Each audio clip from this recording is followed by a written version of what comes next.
സഖാവ് വി എസിൻ്റെ നിര്യാണത്തിലുള്ള അഗാധമായ ദുഃഖവും അനുശോചനവും ആദ്യമായി ഞാൻ അറിയിക്കുകയാണ്.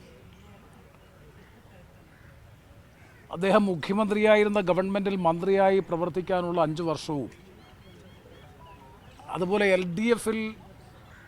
അദ്ദേഹം എൽ ഡി എഫിൻ്റെ ചെയർമാനായിരുന്ന ഘട്ടത്തിൽ എൽ ഡി എഫിലെ സംസ്ഥാന സമിതിയുടെ അംഗമായി പ്രവർത്തിക്കാനുള്ള അവസരവും ലഭിച്ച ഒരാളെന്ന നിലയിൽ ഒരുപാട് അനുഭവങ്ങൾ അദ്ദേഹത്തെ സംബന്ധിച്ച് പങ്കുവെക്കാനുണ്ട്.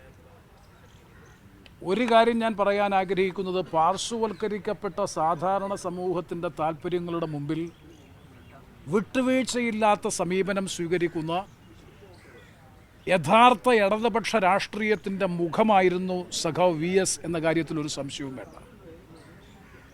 ഏതൊരു രാഷ്ട്രീയ തീരുമാനവും ഭരണപരമായ തീരുമാനവും എടുക്കുമ്പോൾ അദ്ദേഹത്തെ സ്വാധീനിച്ചിരുന്ന ഏറ്റവും പ്രധാനപ്പെട്ട ഘടകം, അത് വികസനോന്മുഖ വിഷയങ്ങളാണെങ്കിലും ക്ഷേമപ്രവർത്തനങ്ങളാണെങ്കിലും മറ്റു നിർണായകമായ തീരുമാനങ്ങളാണെങ്കിലും അദ്ദേഹത്തെ സ്വാധീനിച്ചിരുന്ന ഏറ്റവും പ്രധാനപ്പെട്ട ഘടകം ആ തീരുമാനം എത്രമാത്രം സാധാരണ സമൂഹത്തിന് ഗുണകരമാകുമെന്നതിനെ ആശ്രയിച്ചുകൊണ്ടാണ് ഓരോ തീരുമാനങ്ങളും എടുത്തിട്ടുള്ളത് എന്നുള്ളത് വ്യക്തമാണ്. സംസ്ഥാനത്തിൻ്റെ പൊതുവായ താൽപ്പര്യം സംരക്ഷിക്കുന്ന കാര്യത്തിൽ വിട്ടുവീഴ്ചയില്ലാത്ത സമീപനം സ്വീകരിക്കുന്ന നിലപാടാണ് മുല്ലപ്പെരിയാർ പ്രശ്നത്തിൽ സത്യത്തിൽ കേരളം കണ്ടത്. അന്ന് മുല്ലപ്പെരിയാറുമായി ബന്ധപ്പെട്ട ചർച്ചയിൽ പ്രധാനമന്ത്രി തലത്തിലും അതുപോലെ കേന്ദ്രമന്ത്രി തലത്തിലും തമിഴ്നാടുമായിട്ടും ഒക്കെ നടന്ന ചർച്ചകളിൽ അന്തർ സംസ്ഥാന നദീജല പ്രശ്നങ്ങളടക്കം കൈകാര്യം ചെയ്യുമ്പോൾ ആ വിഷയങ്ങളിലൊക്കെ കേരളത്തിൻ്റെ പരമമായ താൽപ്പര്യം സംരക്ഷിക്കുന്നതിന് വേണ്ടി ഇത്രയും കൃത്യതയോടെ സത്യസന്ധതയോടുകൂടി നിലപാട് സ്വീകരിച്ച മറ്റൊരാൾ ഉണ്ടാകുമോ എന്ന കാര്യം സംശയമാണ്.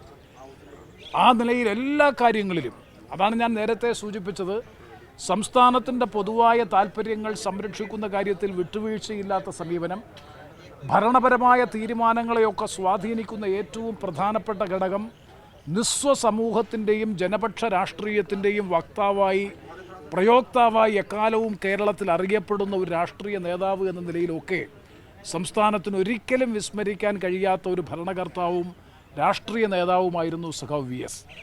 എൻ്റെ അഭിപ്രായത്തിൽ കേരളത്തിൽ 1956 കേരള രൂപീകരണത്തിന് ശേഷമുണ്ടായ മന്ത്രിസഭകളുടെ ചരിത്രം പരിശോധിച്ചാൽ ഒരു തരത്തിലുള്ള അഴിമതി ആരോപണത്തിനും ആക്ഷേപത്തിനും വിധേയമാകാത്തൊരു ഗവൺമെൻറ്റായിരുന്നു സഖാവ് വി എസിൻ്റെ നേതൃത്വത്തിൽ 5 വർഷക്കാലം അധികാരത്തിലിരുന്ന 2006 മുതൽ 2011 വരെയുള്ള സംസ്ഥാന ഗവൺമെൻറ്. അതിൻ്റെ ഏറ്റവും പ്രധാനപ്പെട്ട കാരണം ആ ഗവൺമെൻറ്റിന് നേതൃത്വം കൊടുത്ത മുഖ്യമന്ത്രി സഖാവ് വി എസ് തന്നെയായിരുന്നു അതിൽ ഏറ്റവും പ്രധാനപ്പെട്ട ഘടകം. അന്ന് ആവിഷ്കരിച്ച നിരവധി പദ്ധതികളും പരിപാടികളും ഒക്കെ അദ്ദേഹം ആഗ്രഹിച്ച രൂപത്തിൽ പ്രാവർത്തികമാക്കാൻ കഴിഞ്ഞില്ല എങ്കിൽ പോലും ഞാൻ നേരത്തെ സൂചിപ്പിച്ചതുപോലെ ഇടതുപക്ഷ രാഷ്ട്രീയത്തിൽ നിന്ന് ലെവലേശം പോലും നയവ്യതിയാനം നടത്താതെ കൃത്യതയോടുകൂടി അത് പ്രാവർത്തികമാക്കുന്നതിന് വേണ്ടി അക്ഷീണം പരിശ്രമിക്കുകയും കേരളത്തിൻ്റെ സാമ്പത്തിക സാമൂഹ്യ വികാസത്തിൽ വളർച്ചയിൽ, ഞാൻ ആവർത്തിച്ച് പറയുന്നു, ജനപക്ഷ രാഷ്ട്രീയത്തിൻ്റെ വക്താവും പ്രയോക്താവുമായി നിന്നുകൊണ്ട് അവരുടെ ഏറ്റവും ശക്തനായ വക്താവായി എക്കാലവും നിലനിന്ന ഏറ്റവും കരുത്തനായിട്ടുള്ള ഒരു രാഷ്ട്രീയ നേതാവായിരുന്നു, ഭരണകർത്താവായിരുന്നു സഖാവ് വി എസ്.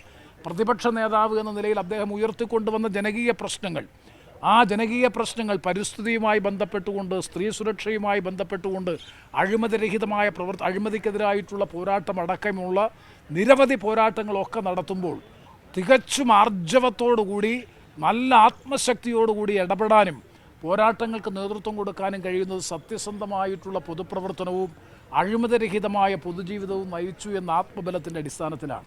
അത്തരത്തിലൊരു വ്യക്തിയെ ഒരുപക്ഷെ ഇനി കേരളത്തിന് ലഭിക്കുമോ എന്ന കാര്യം തന്നെ സംശയമാണ്.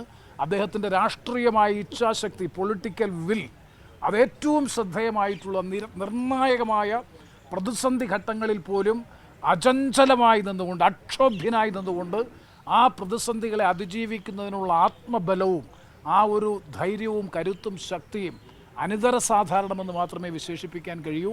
ആ ജനപക്ഷ രാഷ്ട്രീയത്തിൻ്റെയും ഇടതുപക്ഷ രാഷ്ട്രീയത്തിൻ്റെയും ശരിയുടെയും നീതിയുടെയും മുഖം എന്ന് വിശേഷിപ്പിക്കാൻ കഴിയുന്ന സഖാവ് വി എസിന് പകരം വെക്കാൻ മറ്റൊരാൾ ഇന്ന് കേരള രാഷ്ട്രീയത്തിലില്ല.